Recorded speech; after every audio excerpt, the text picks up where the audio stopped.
जय हिंद साथियों। तो जैसा कि हमारी क्लासेस चल रही थी तो उसी क्रम में हम लोग पेपर कोड BHDE 144 छायावाद की महत्वपूर्ण प्रश्नों की पहली क्लास लेकर आए हैं।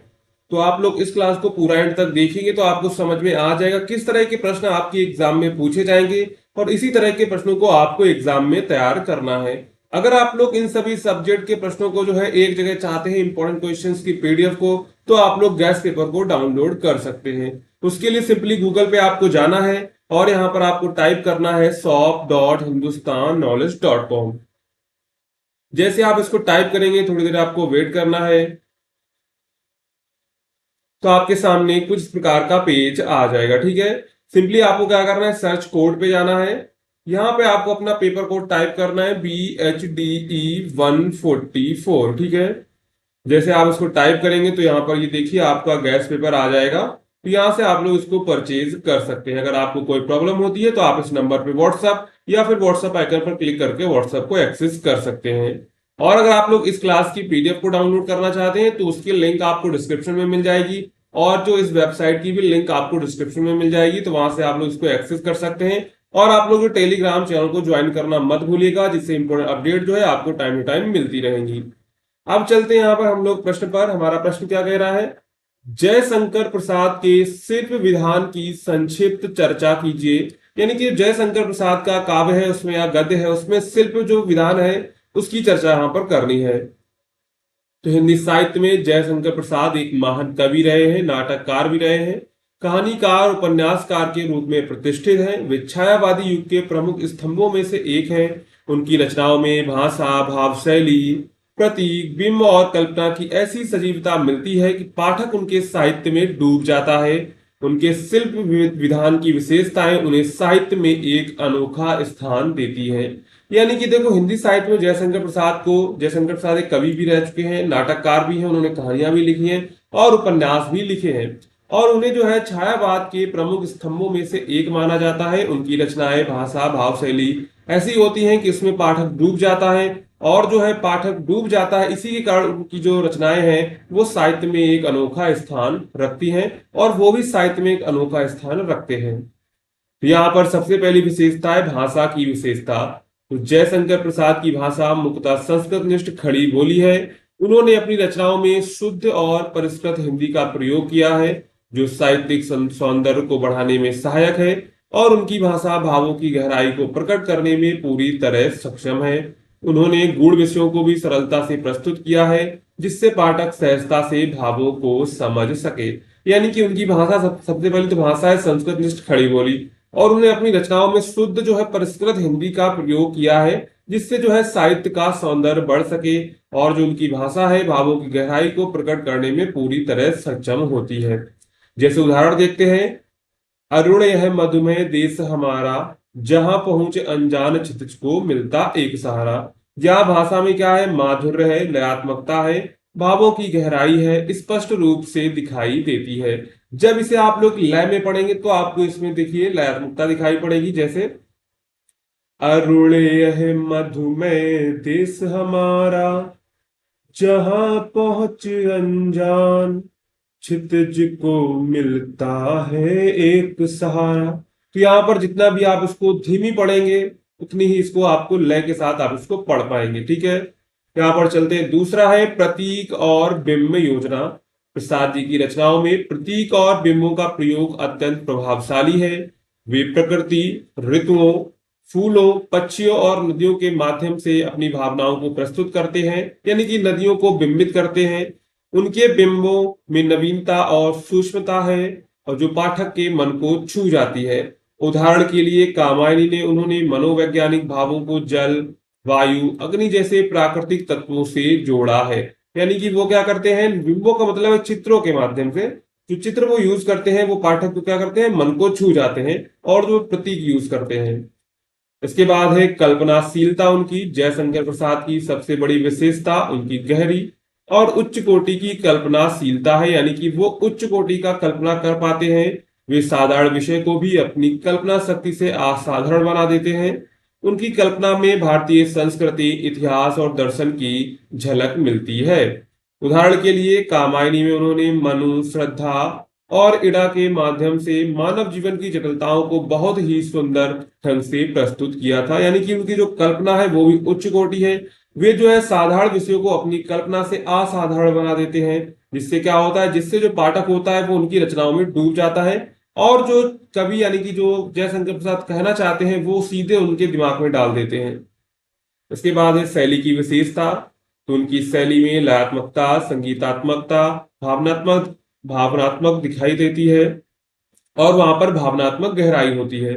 वे गद्य और पद्य दोनों में अपने शिल्प को प्रभावी ढंग से जो है प्रस्तुत करते हैं। नाटकों में संवादों की नाटकीयता, कहानियों में संवेदनशील वर्णन, और कविताओं में भावों की सरिता बहती है। उनकी नाट्य शैली में मंचीयता, पात्रों की सजीवता और संवादों की प्रासंगिकता स्पष्ट रूप से दिखती है। जैसे चंद्रगुप्त, ध्रुवशामनी, स्कंदगुप्त आदि नाटकों में जो है ये चीजें देखने को मिलती है। इसके बाद है भाव प्रधानता। उसमें उनकी रचनाओं में भाव प्रधानता। प्रसाद जी के शिल्प विधान में भावों की प्रधानता है।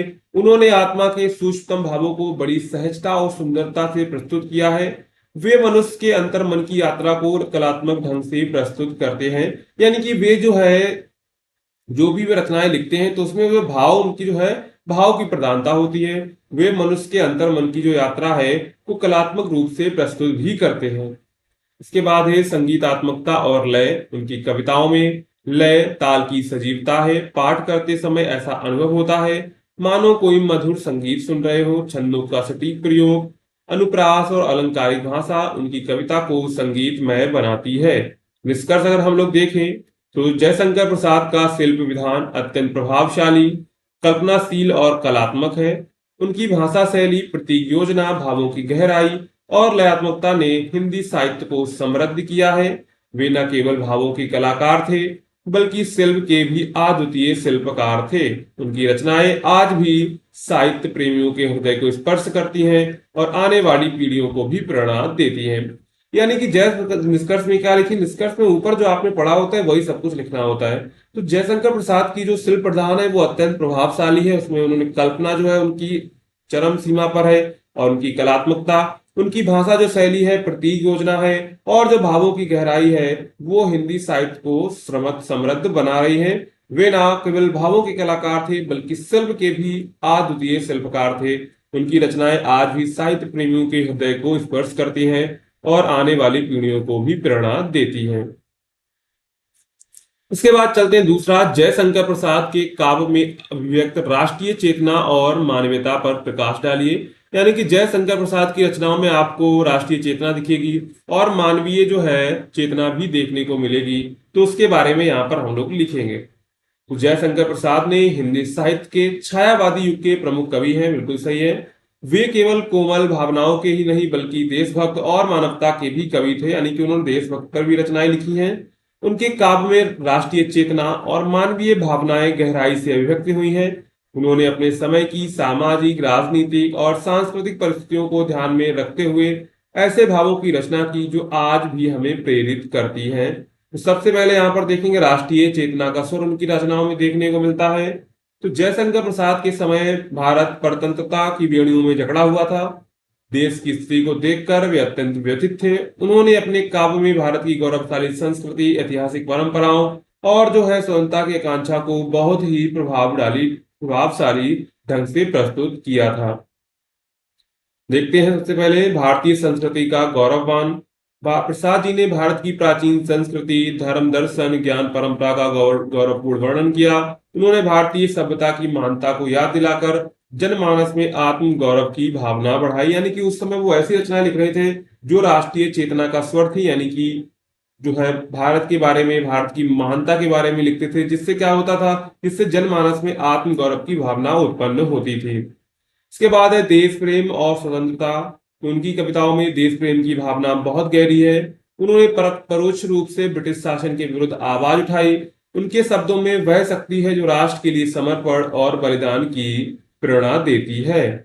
उदाहरण के लिए अगर हम लोग देखें उदाहरण, तो यहां पर उन्होंने दिया था, अरुणय मधुमेह देश हमारा, जहां पहुंच अनजान क्षितिज को मिलता एक सहारा। इस पंक्ति में देश की सुंदरता, आत्मगौरव और प्रेम को बड़े प्रभावशाली ढंग से प्रस्तुत किया गया।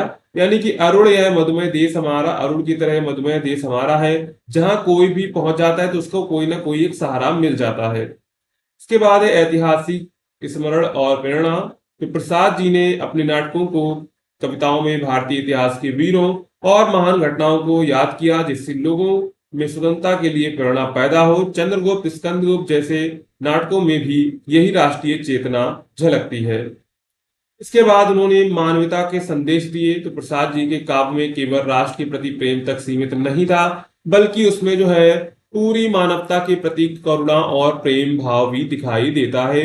वे मनुष्य के दुख, संघर्ष, संवेदना और भावनाओं को बहुत कोमलता से अभिव्यक्त करते हैं। क्या करते हैं? मानवता का भी संदेश दिया उन्होंने और राष्ट्रीय चेतना के लिए भी उन्होंने काम किया था। देखते हैं तो सबसे पहले उन्होंने क्या किया? विश्व बंधुत्व का भाव।